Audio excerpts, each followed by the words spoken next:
Hello guys, welcome back to this channel. In today's tutorial, I'm going to show you how you can delete all keyframes you have applied to your video in Filmora.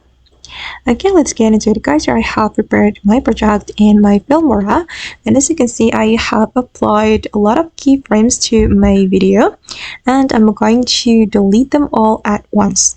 If we want to do that, first thing first, we need to click on the video until the video is active.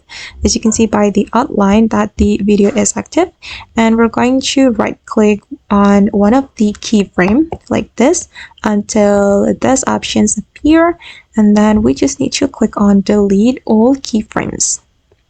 Okay, and now all my keyframes have been deleted and have been removed from my video, and that's so easy, right?